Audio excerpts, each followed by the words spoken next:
Oi, pessoal, tudo bem com vocês? Essa é a nossa 14ª aula e o tema de hoje são políticas públicas e relações étnico-raciais. Por que a gente vai falar sobre políticas públicas? É porque elas são meios, né, que nós podemos e devemos cobrar por justiça racial. E um desses modos são por meio de ações afirmativas, né, que são as políticas públicas. E o que são elas? São conjuntos de programas, ações e decisões tomadas pelos governos nacionais, estaduais ou municipais, com a participação direta ou indireta de entes públicos ou privados, que visam assegurar determinado direito de cidadania para vários grupos da sociedade ou para determinado segmento social, cultural, étnico ou econômico. Então, as políticas públicas, elas se tratam de direitos assegurados na Constituição. Vamos supor não, existe uma série de direitos assegurados na Constituição. Só que existem as contingências do destino, coisas que acontecem eventualmente que precisam de soluções imediatas. Então, por isso que existem as políticas públicas e a promoção de políticas públicas, elas são asseguradas por lei na Constituição.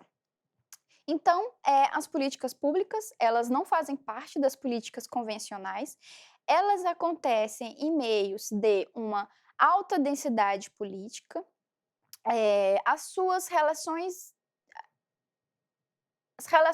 né, para o desenvolvimento de políticas públicas, elas são de essas relações de poder, elas são extremamente problemáticas, porque existe uma sobreposição de ideias, né, de ideologias para a efetivação de políticas públicas, enquanto um grupo acha que é necessário, o outro grupo acha que não é tão necessário assim, um acha que tem que ser feito de uma forma, um acha que é outro. Então essas relações de poder dentro do próprio poder público, elas são, extremamente problemáticas e, às vezes, até retardam as soluções que precisavam ser urgentes. E há também uma relação complexa entre a burocracia e as urgências comunitárias, tanto que o processo de políticas públicas, eles passam por um processo burocrático diferente das demais políticas. Como se constituem as políticas públicas? Qual é o processo? Qual é esse ciclo?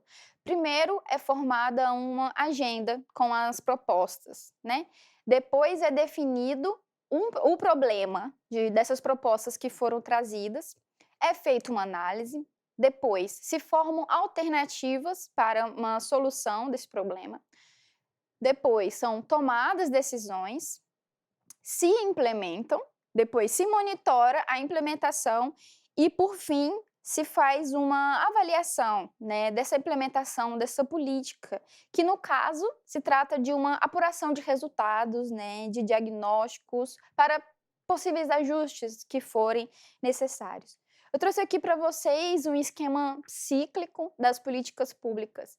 Inicialmente, a gente vai começar com esse grupinho vermelho, que eles estão falando sobre a identificação do problema público. Então, aqui já foi formada a agência, já foram designados os atores políticos que vão tentar resolver esse problema e trazer, como que fala? E trazer soluções práticas para o problema. Se identifica o problema, se inclui na agenda de políticas públicas, porque existe, né, uma ordem, e principalmente de prioridades do que porventura pode vir a acontecer com o país e com as populações. Depois se pensam em soluções, mais de uma solução, e é amarelinho, ele está representando que ali eles batem um martelo, chegam numa decisão, depois se chega no planejamento dessa decisão de como vai ser executado. E aí, beleza, se implementa a política pública, muitas vezes agrupada a outras políticas públicas, se faz o monitoramento e, por fim, a avaliação e os ajustes. E dependendo da avaliação, seja preciso promover. Aí, muitas vezes, com a avaliação, se identificam outros problemas, e aí esse problema pode entrar de novo na agenda pública e assim vai consecutivamente. Então, nós temos exemplos assim de políticas públicas nessas afirmações afirmativas. O que vocês podem pensar? Bolsa Família, auxílio emergencial na época da pandemia. As políticas contra desmatamento, existem muitas políticas públicas com essa preocupação imediata, violência contra a mulher, contra a criança, exploração, tráfico humano, dentre outros. E agora, com base em nossa disciplina de relações étnico-raciais, afro-brasileiras e indígenas, nós vamos tratar sobre uma política pública que é a assistência por cotas. Por que que existem cotas? As cotas raciais, elas são reservas de vagas em vestibulares, provas e concursos públicos destinadas a pessoas de origem negra, parda ou indígena. Existem também as cotas para PDI e PCD, perdão, PCDs e também para de origem de escola pública, né? Mas estamos falando aqui das cotas raciais. As cotas raciais visam acabar com a desigualdade racial e o racismo estrutural resultantes de anos de escravidão no Brasil, que ainda excluem pessoas negras e indígenas da universidade, do mercado de trabalho e dos espaços públicos. Então, lembram das nossas aulas de desigualdade racial e social, o que essa segregação, exclusão e falta de oportunidades das populações afro-brasileiras e indígenas podem provocar na sociedade. E assim como eles não conseguem participar da universidade, é como se o próprio universo deles, eles não se sentissem pertencentes ao ambiente em que eles vivem. E aí, muita gente pode se deparar, né, com pensamentos tipo assim: "Ai, mas essas cotas aí, elas estão facilitando demais para eles. Essas cotas aí, eles estão roubando a vaga das pessoas brancas que estão estudando aí 14 horas por dia para poder fazer o Enem, né, e o que que tem a ver essa origem escravocrata, já passou há tanto tempo, por que que essa galera não se esforça, né, e consegue as coisas pelos próprios méritos?". Mas me respondam, como que isso vai ser possível? Se foi tirado Se foi retirado, né, da população negra e indígena esse direito ao acesso ao ensino, que por mais que seja constituído em lei, esteja na Constituição, como a gente viu nas aulas anteriores, que é dever do Estado garantir o ensino a todos, sem distinção, né? Então me digam, como? Como é possível? As cotas, elas falam e elas se tratam sobre desigualdades de oportunidades, tá bom? Muitas vezes, vou trazer um exemplo assim figurativo para vocês. O jovem branco, né, ou de uma herança que não seja escravocrata, muitas vezes ele vai chegar, ele estudou de manhã, aí chega em casa, ele vai assistir uma sessão da tarde, vai jogar um videogame, vai comer uma bolacha passatempo, vai ter seu tempo ali para estudar e vai seguir sua vida, vai ter seus familiares, né, independente da sua estrutura familiar, para fazer as coisas por ele. Dando um exemplo aqui bem bobo, né. Enquanto em contrapartida, imagine outra situação, de um jovem negro que ele estuda pela manhã, mas chega à tarde, ele tem, suas responsabilidades com sua casa, com a família, às vezes tem que cuidar dos irmãos, ou até mesmo ele tem um emprego para ajudar na subsistência da família. Isso é se ele for para a escola, se ele não tiver que trabalhar em tempo integral. Tanto que desde 2013, quando houve um movimento eh do período sem integral em muitas escolas de ensino médio, houve uma evasão escolar gigantesca, porque muitos alunos precisavam trabalhar no meio do período. Então, se o período ficou integral, claro que a ideia é muito boa, né, porque existe toda uma estrutura de para auxiliar na permanência do estudante na escola e promover mais, oportunidades para ele futuramente, principalmente de alimentação. Para muitos jovens, a alimentação mais importante do dia é feita na escola, né. Então, imaginem, essa situação desses jovens que não têm nem oportunidade de ir para a escola e precisam, lutar mesmo pela própria sobrevivência. Então não há competição, não tem como competir, entre essas 2 realidades, né. É como se fosse uma corrida, porque existem as cotas, né, porque houve uma constatação.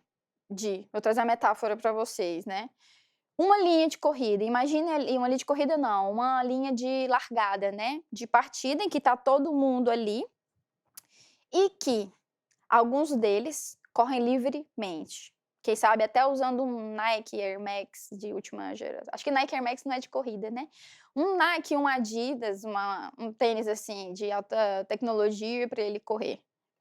E aí tem outros, né, com base em outras heranças, né, de outras origens, que muitas vezes ele pode estar correndo até descalço e ter um grilhão na perna dele. Um grilhão é aquela corrente que é acorrentada no pé e tem aquele que é de ferro maciço, né, e esse ferro maciço, esse peso que ele carrega é o peso do próprio passado. Então como que pode ser, um acesso de oportunidades, justo? E, no final das contas, as cotas raciais, elas não garantem a permanência e a formação desse jovem na universidade, né, da formação desse profissional. Muitas vezes, para cumprir as próprias disciplinas, né, e não exi a universidade, ela não é feita só de sala de aula, pega a disciplina e vai embora. Existe toda uma vivência universitária e que, às vezes, esse jovem ele não tem a oportunidade de participar e, muitas vezes, nem condição de permanecer por questões financeiras mesmo, por não ter um transporte escolar público, por ele, viver em insegurança alimentar e diversos outros fatores. Pode ser também por causa do seu ensino, né, da educação básica, que já veio de uma escola pública que já era sucateada, e aí ele não tem, os instrumentos necessários para desenvolver as disciplinas, né, porque tem um salto muito grande do que você tá ali no ensino médio e de quando você vai para uma universidade, não é? Então, para um curso de ensino superior, né, o curso superior ele é muito mais complexo, ele traz outro tipo de relação com o trabalho, porque o estudo ele é um trabalho. E, não dá muitas vezes para seguir essas responsabilidades acadêmicas e essa é uma triste realidade em que, acontece com as cotas raciais. Ela promove muita coisa boa, se vocês pesquisarem os números hoje, né, os resultados da implementação de cotas raciais, os resultados são excelentes. E além de termos comentado, né, sobre essas coisas, lamentosas e tristes, né, de não haver, às vezes, a permanência, né, que há uma continuidade desse estudante que entrou por cota racial na universidade, eu gostaria de trazer também algumas coisas boas que estão acontecendo na educação básica. Ah, tá, aqui é uma chargezinha que está em péssima qualidade, falando sobre meritocracia. Aí ele fala ele descreve o que eu comentei, né, que a meritocracia ela seria uma corrida justa, se todos tivessem a mesma condição, né, se alguns têm mais obstáculos que outros, isso é evidente. E vamos lá. O que eu estava comentando com vocês, né, sobre uma das políticas públicas que estão atuando na educação básica é a Lei 11.645 de 2008, que ela fala sobre a obrigatoriedade do ensino de história e cultura afro-brasileira, africana e indígena na educação básica. Essa lei ela está em vigor desde 2008. Em 2003, ela aconteceu também, que era a Lei 10.000 e alguma coisa, que eu não lembro agora, mas ela era de 2003, em que ela falava da obrigatoriedade do ensino de história e cultura apenas afro-brasileira e africana. E aí, em 2008, se reviu, através de muitas discussões, muito movimento social, para incluir a educação, a educação de ensino de história e cultura indígena também. Isso foi bem recente, a partir de 2008. Só que, desde 2008 para cá, a gente não consegue visualizar palpavelmente, plenamente, a efetivação dessa política pública na educação básica.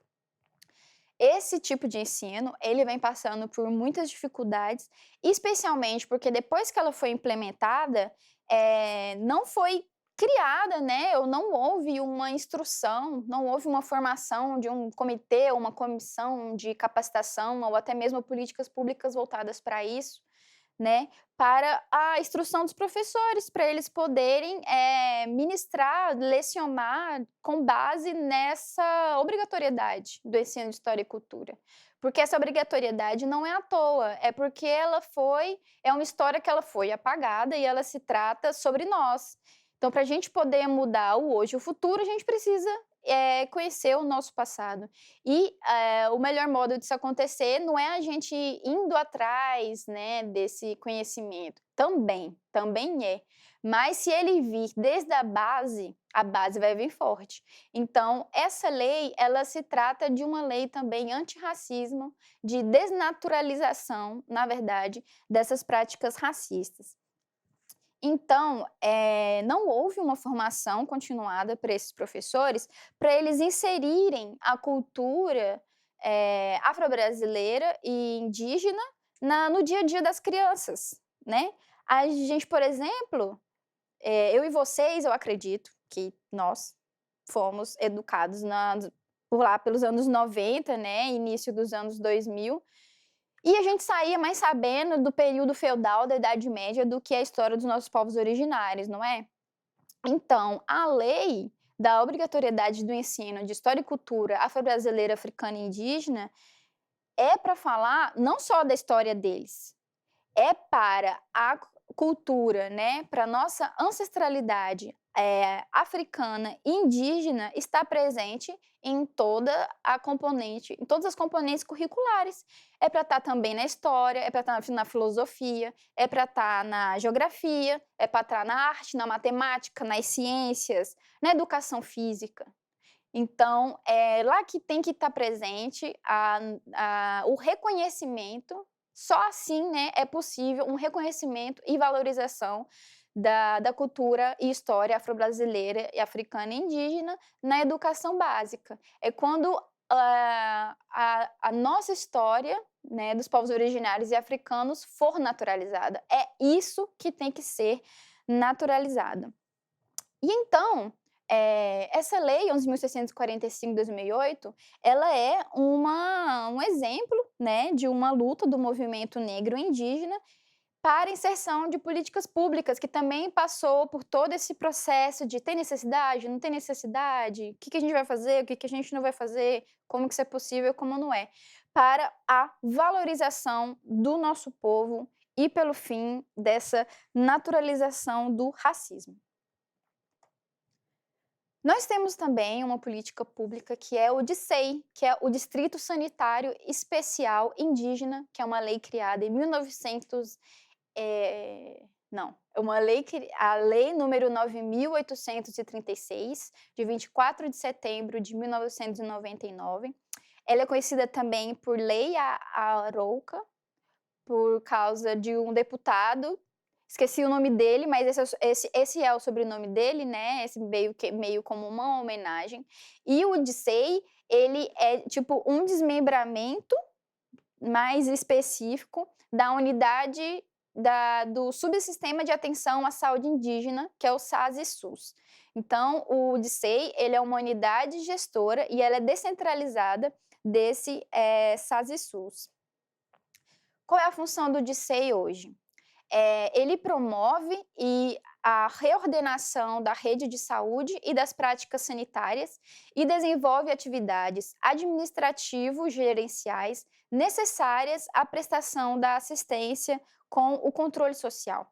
Atualmente, nós temos 34 DSEIs, né, espalhados no país. Eles são divididos estrategicamente por critérios territoriais e eles têm como base a ocupação geográfica das comunidades indígenas, certo? E a gente tem uma em Palmas. Nós temos um DSEI em Palmas. E qual é a preocupação visceral do DSEI, né? É principalmente com diagnósticos. O DSEI é que leva a avaliação e os diagnósticos de como está a alimentação, né, e saúde para o SACISUS, porque é ele que vai resolver o problema. Então, o Distrito Sanitário Especial Indígena é como se ele fizesse parte dos agentes que investigam e observam as demandas necessárias, né? Então, eles fazem basicamente um controle dos direitos básicos da população indígena. Nós temos um mapinha aí, é um mapa atualizado, ele está constando as 34 distritos especiais de saúde indígenas. Lembrando que nós temos o Empalma, vocês podem entrar em contato com ele sobre os diagnósticos e tudo mais. Leiam os textos base, principalmente os textos base. Eu peço isso porque é lá que estão os estatutos e as declarações sobre as políticas públicas das relações étnico-raciais, e a gente vai discutir mais no nosso fórum específico. Então, até a próxima e bons estudos!